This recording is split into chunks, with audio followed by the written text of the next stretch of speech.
आज का मेडिसिन है एरम ट्रिफाइलम। ठीक है, इसका ट्रिक है कि एक राम नाम का लड़का है जो कि जंगल में गया हुआ था और उसने गलती से इंडियन टर्निप खा लिया था, जो कि अच्छा नहीं होता है हेल्थ के लिए। तो उसकी मम्मी वही परेशान होती है और बोलती है, ए राम तूने क्या खाया। ठीक है, और वो टर्निप कैसा आता है, 3 फ्लावर, ट्राई दिख रहा है ना, फिर ट्राई फाइलम दिख रहा है, फाइलम हो गया और ट्राई हो गया, 3 पत्ता वाला कुछ होगा टर्निप। ठीक है, तो उसकी मम्मी बोलती है कि राम जो है वो इंडियन टर्निप खाने के बाद क्या होता है, कुछ भी खाना पीना नहीं खा पाता है। Children refuses to food and drink on account of the soreness of the mouth and the throat. ठीक है, क्योंकि वो टर्निप खाने के बाद उसको बिल्कुल अच्छा नहीं लग रहा था। क्यों? क्योंकि उसका पूरा सोरनेस हो गया था माउथ और थ्रोट में, जिसके कारण वो कुछ खा ही नहीं पा रहा था, जो कि किस में होता है, मॉक्सॉल में भी होता है। एंड कुछ खा ही नहीं पा रहा था तो क्या, उसको रात भर नींद नहीं आता है, दैट्स वाई आर स्लीपलेस भी हो जाता है। ठीक है, अब ये तो हो ही गया था, खा ही नहीं पा रहा था, अब क्या उसके साथ उसका कोराइज़ा भी हो जाता है। कोराइज़ा कैसा होता है, एक्रिड होता है, फ्लुएंट होता है, नॉस्ट्रल जो उसका होता है उसका पूरा रॉ हो जाता है, इतना ज़्यादा एक्रिड होता है। ठीक है, अब इसके साथ मम्मी देखो ना, लग रहा मेरे नाक में कुछ फंसा हुआ है। ठीक है, तो उसकी मम्मी बोलती है, नहीं अगर कुछ फंसा होता, लेकिन कुछ फंस ही नहीं सकता, बिकॉज तुम्हारा इतना वाटर डिस्चार्ज हो रहा है कि जो ही फंसा होता वो निकल जाता। तो कैसा कैसा फील होता है, nose feels stopped up in spite of watery discharge. ठीक है, उसका वाटरी डिस्चार्ज हो रहा है फिर भी उसको लगेगा कि इसका नाक पूरा बंद बंद है। ठीक है, इसको हम लोग जैसे कंपेयर करते हैं एमोनरी डिस्चार्ज। ठीक है, जो कि उसका जो छींक होता है रात में बढ़ जाता है, और वो डिस्चार्ज इतना एक्रिड है, इतना इतना एक्यूरेट है कि पूरा एक्सक्यूरेट कर देता है नोज़ को, एल्ना को और अपर लिप्स को। इतना ज़्यादा उसका नाक बह रहा है कि सब चीज़ उसका छिल जाता है, नाक भी छिल जाता है, इनसाइड ऑफ द नोज़ भी छिल जाता है, एल्ना होता है वो भी छिल जाता है, upper part of the lips भी छिल जाता है, जो कि इसमें होता है आर्सेनिक। और एलियम सेपा में भी तो ऐसा ही होता है। उसके बाद क्या होता है, बच्चा तो बोला कि मम्मी देखो मेरा नाक बंद हो गया है, मम्मी तो बोली नहीं कुछ नहीं है, तुम्हारा नाक में इतना अगर बंद रहता तो इतना वाटर डिस्चार्ज हो रहा है कि तुम्हारा नाक खुल ही जाता। ठीक है, बट बच्चा तो बच्चा, उसको तो लग ही रहा है, तो अब क्या कर रहा है, वो पूरा नाक में प्रिक कर रहा है। ठीक है, कुछ तो फंसा हुआ निकाल के रहेंगे, तो constant pricking at the nose until it bleeds, तब तक होते रहता है जब तक उससे खून ना निकल जाए। ठीक है, और कैसा साइड ऑफ द नोज़ में करता है, बहुत किसी को साइड ऑफ द नोज़ में प्रिक करने का आदत रहता है, वही इसका आदत है। ठीक है, इसमें हम लोग कुछ कुछ मिलेगा कि ये देखिए नाक में भी प्रिक करता है, कहीं कुछ घाव होगा जो सूखने वाला रहेगा उसको भी प्रिक कर करके कि वहाँ से भी ब्लड निकाल देगा। कैसे, patient picks and bores into the raw bleeding surface though very painful, screams with pain but keep on boring, जो कि कीप ऑन बोरिंग मतलब वहाँ से ब्लड निकलने वाला है, पेनफुल भी है, बट उस जगह को ऐसे भोंकते रहेगा, छिलते रहेगा।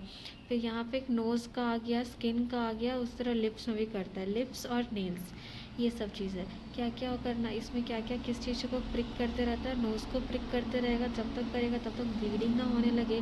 कोई सूखता हुआ घाव है उसको प्रिक करते रहेगा जब तक उसमें भी ब्लीडिंग ना होने लगे। लिप्स को प्रिक करते रहेगा, prick lips until they bleeds. Corners of the mouth सोर और क्रैक्ड रहते हैं, और नेल्स को भी बाइट करेगा जब तक वो ब्लीड करने न लगे, bytes the nails until bleeding starts. ठीक है, उसी तरह अब ये सब करने के बाद उसके बाद क्या हुआ कि राम ठीक हो गया। फिर वो एक कॉन्सर्ट के लिए जा रहा था जहाँ पे उसको क्या नॉर्थ वेस्ट विंड लग गया, और वहाँ पे बहुत ज़ोर ज़ोर से गाना भी गा दिया, जिसके कारण क्या हो गया, उसको एफोनिया हो गया, मीन्स आवाज़ आना बंद हो गया। तो नहीं बोलते इसका गला फट गया है, वैसा लग रहा है। तो गला फट गया है तो मम्मी उसकी क्या करती है, उसको दर्जी के पास लेके जाती है। जैसे यहाँ पे है ना, क्लर्जीमेंस सोर थ्रोट, इस क्लर्जीमेंस थ्रोट थ्रोट को ऐसा, क्लर्जीमैन को लोग ऐसा दर्जी दर्जी टाइप्स का सुन रहा है, दर्जी मैन ऐसा टाइप का, तो दर्जी के पास ला जाती है। तो दर्जी क्या बोलता है कि इसका वॉइस कैसा है, पूरा होर्स है, अनसर्टेन। ये तो ऐसे याद कर सकता ना कि अब उसका वॉइस जो नॉर्मल जैसा नहीं आ रहा है, कैसा हॉर्सनेस हो गया वॉइस में, अनसर्टेन है कि वॉइस आएगा भी कि नहीं आएगा, अनकंट्रोलेबल है, कुछ भी वो ठीक से रिदम मेंटेन नहीं कर पा रहा है, changing continuously words from talking and speaking और सिंगिंग। ठीक है, जो कि जनरली किस में होता है, सिंगर्स और एक्टर्स में होता है, क्योंकि वही लोग ज़्यादा बोलते होते हैं। अब उसके बाद दर्जी क्या करता है, उसका सिल देता है, जो उसका गला फट गया था उसको सिल देता है। तो सिल देने के बाद अब क्या होता है, अच्छे से सिल नहीं पाता है, तो उसके कारण क्या होता है, बहुत ज़्यादा सलाइवेशन स्टार्ट हो जाता है, जो कि पहले उसका सलाइवेशन का प्रॉब्लम नहीं था, बस उसका गला बस उसका क्या होता है, एफोनिया था। अब क्या होता है, उसका बहुत ज़्यादा सलाइवेशन भी होने लगता, जो कि क्या था, बहुत ज़्यादा एक्रिड था।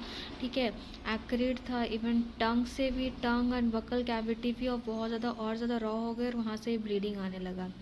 ठीक है, अब उसके बाद क्या करता है, ठीक से सिलता है। टाइफॉइड स्कारलेटिना जो पहले तो थोड़ा ख़राब से सिला था, दर्जी थोड़ा ख़राब से सिला था, जिसके कारण क्या होता है, उसका बहुत ज़्यादा सलाइवेशन होने लगा था, प्रोफ्यूज सलाइवेशन होने लगा था, इवन टंग और बकल कैविटी से ब्लीडिंग होने लगा था।